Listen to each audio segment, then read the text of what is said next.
SDS page is a technique used by many researchers to separate mixtures of proteins by size. Successful completion of this technique is an essential first step for many methods of protein analysis, like immunoblotting. By itself, it is a useful tool in assessing protein size and purity.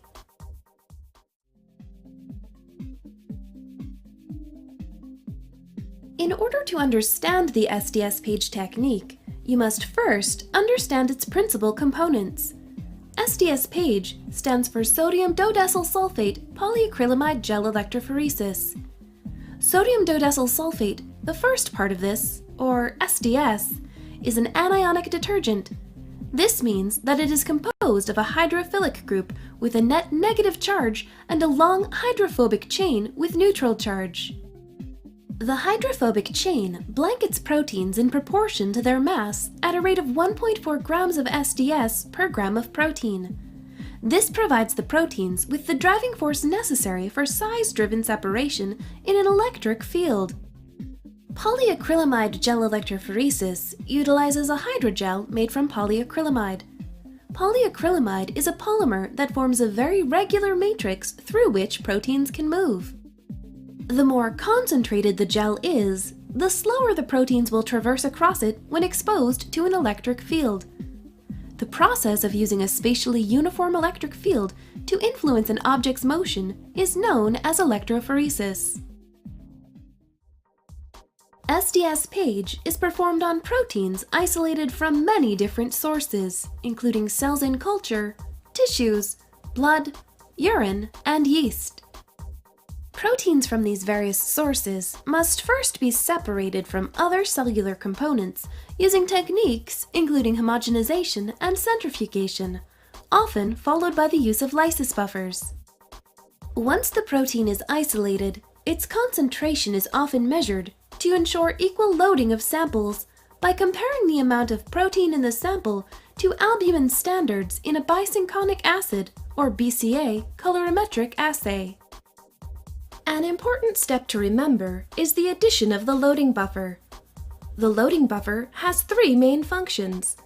First, thanks to SDS and additional reducing agents, it denatures the proteins, which basically means it turns complex protein structures into a linear chain of amino acids. Secondly, it contains glycerin, which ensures that the sample doesn't float away when it's loaded in the wells of the gel.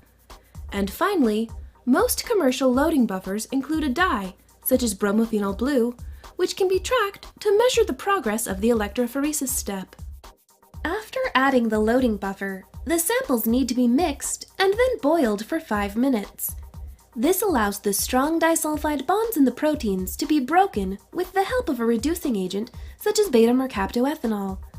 Once all the disulfide bonds are broken, SDS can more evenly coat the proteins.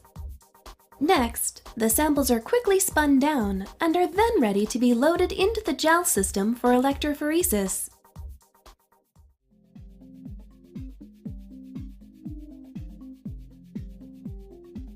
Before the samples can be loaded, the gel system must first be assembled. This begins with the purchase or fabrication of a polyacrylamide gel. Pre-made gels are becoming more and more popular because acrylamide is neurotoxic and can cause brain damage. The gel cassette contains wells that are used to load the samples. Once the gels are secured into place, the inner and outer chambers are filled with a buffer that contains the same concentration of ions used to make the gels. This creates an electrical circuit that passes seamlessly from the cathode, through the gel, and into the anode. Next, molecular weight ladders are typically loaded into the gel, followed by the samples. As the gel runs, the ladder will spread and create visible protein bands of known sizes. At the final steps, these bands can be used to calculate each protein size. Once all the samples are loaded, the positive and negative terminals on the gel box are connected to a power source, capable of maintaining a constant voltage for a long period of time. Gels are typically started at around 60 volts until the entire sample has entered the gel region called the stacking gel. Then, The voltage is increased to around 200 volts for 30 minutes to 1 hour, depending on the size and concentration of the gel and the size of the protein of interest.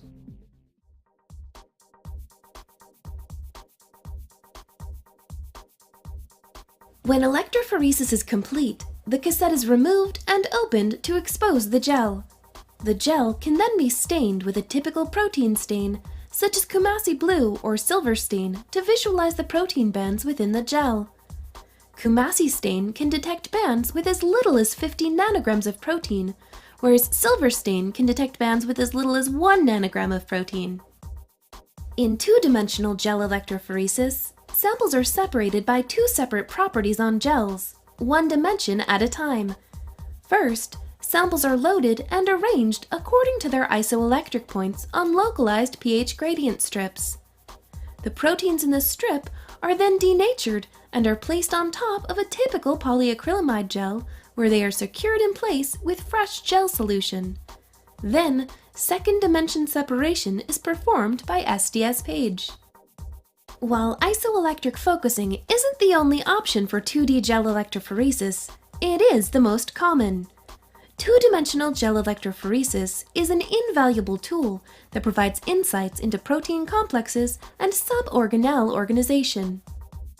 After running the gel, a very common next step is to transfer the proteins from the gel onto a membrane made of PVDF or nylon for analysis. You can then use specific antibodies to probe the membrane and look for proteins of interest. Shown here are typical immunoblot results where the researcher used 3 different signal amplification techniques to determine which best shows the presence of the PIT1 protein throughout a number of serial dilutions. You've just watched Joe's video on protein separation using SDS Page. You should now understand the steps involved in resolving a protein by size using this powerful technique. As always, thanks for watching.